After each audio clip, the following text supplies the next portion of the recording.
How you doing, everybody? It's me, Trader Max, and we're here today to learn about how to set up our charts for price action trading.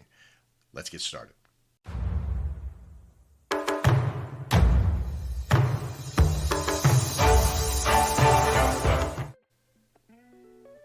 right, we're back. So the beauty part about price action trading is that we don't really need much, right? We need some lines, we need some drawing tools, we need maybe some text, some little emojis to make us feel better, the collapsation tool, the measuring tool, the long position, and that's basically kind of it. Some trend line stuff.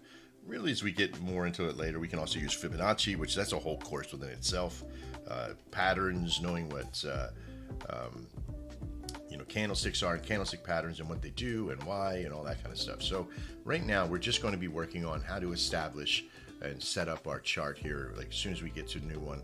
And we're just going to set up a complete, just very simple support and resistance, and I'll show you why. So the setup here is pretty easy. We're just going to establish the process here by what we refer to as support and resistance. So let's do that. So the first thing we're going to do is we're going to grab a set of line tools here, the trend line here.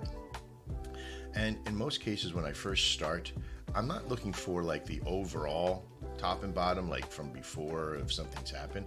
I'm looking at something within the last several days and things that look consistent. This is more about common sense trading than anything else. Okay, like if I put a line right here, I'm going to just hit the dot. Once I select it, hit a dot, and that's all over the place. I'm going to have a hard time, so I'm going to hold shift down, and that's going to give me a straight old line. So I'm going to find the top, and this is somewhat the top, right? This could be considered the top of this little trend base back from the 18th of August to current. Now I can grab a selected line and click there again and do it on the bottom as well, and I love to set the top and bottom first. Or I could also do a copy, hit Control C, and then Control V, and it'll give me another line. Also hit Control Z to undo that. I'm going to take this, I'm going to come right down to the middle, and we're going to set what we refer to as the mean. And the mean means the middle. We have a statement, the mean is mean. It absolutely is. It's badass because it tells you a lot of information there. Expand this out so you can see a true action movement. You'll see why. I just found the top, I just found the bottom, and I put a line almost directly in the middle. If I really split hairs, I can kind of use a calculator, use quick math, 50 to 100, that's 50 in between, so 25 from here, so it looks 75, right? So super easy math, right about there. It doesn't have to be perfect, because let me give you a statement about support and resistance. Support and resistance is not about a line. It is about an area above and below the line. It could be all the way in or all the way out, but it doesn't mean that it's the actual line. If it hits that actual line, then that's where it's going to revert from. You have to give it a buffer. The reason being is that nothing is perfect. There will be deviations of plan. So when you get like a support line and it goes down below, this is a deviation. So try not to act too quickly or too impulsively when you see it hit a line that you have drawn. Make sure that you give it a little bit of girth, but not too much to where you fade out a trade. Now, we got the top, we got the bottom. What are they called? Well, if price is above the line, okay, price is above the line, this down here is called support. When it's below the line, it's called resistance. Now, if it's at the level of mean, that's okay too, but below the mean is considered, the mean is now resistance mean, okay, and above it is now support mean.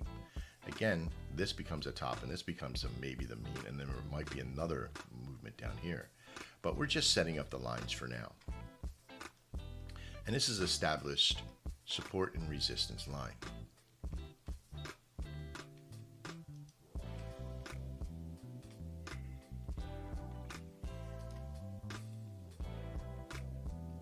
As you see here, on this chart, there is a lot of lines that are going on, and this is referred to as trending lines. Let me get rid of some of these so you can see it naked. Now, there are ways to check top and bottoms, right? We can kind of commit to these things right here, and we can come here, find a top. You can see where it kind of touches there. You're looking for as many touches as possible. I'm gonna hold my shift bar down again and grab that and move over. See, okay.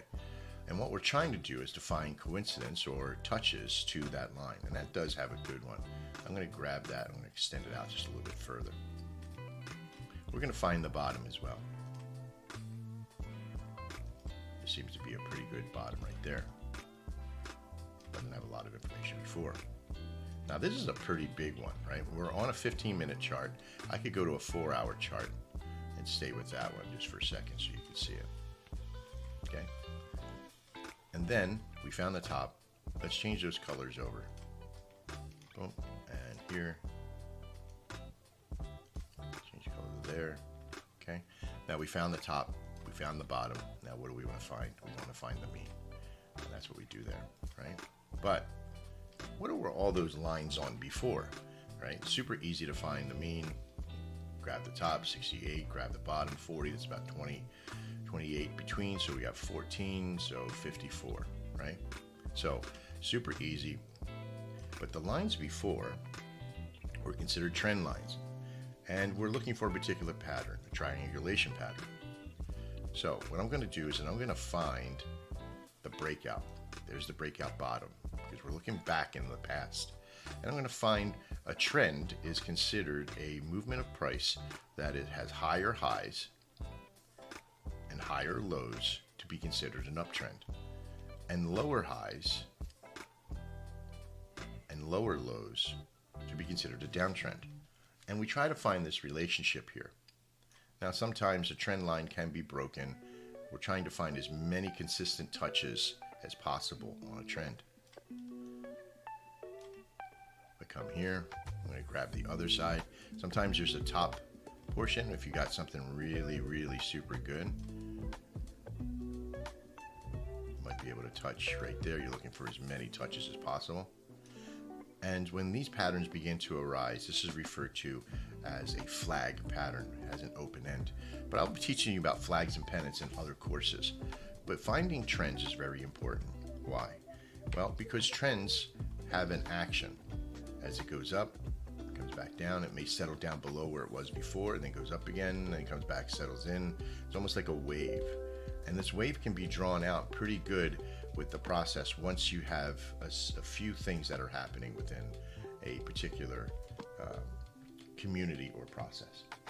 Okay? So setting up your chart and trying to find trends and trying to find the tops and the lows, the first thing you're going to do always is do what we started with. You're going to find the top and the bottom of your chart, and you want to begin easily enough just with a particular period of time that you can work with. Do some quick maths. And why is that important is because this will give you areas, zones of resistance and support that price loves to go back to. Great. So this is the beginning part of your adventure on learning how to trade with price action. But the real deep ones are going to be coming to when you start to recognize patterns and values and movements and breakouts and continuations and flag patterns. You're going to see these things and you won't be able to unsee them after I show you. And that's going to be in the course for actually physically trading the systems, trade patterns and things like that. All right, but this is just a beginning course to get you into working with your support and resistance channels and knowing where they're at. There'll be much more to come. All right, I made this video a little bit too long. I really do appreciate you all. We'll see you next time. And as always, trade well.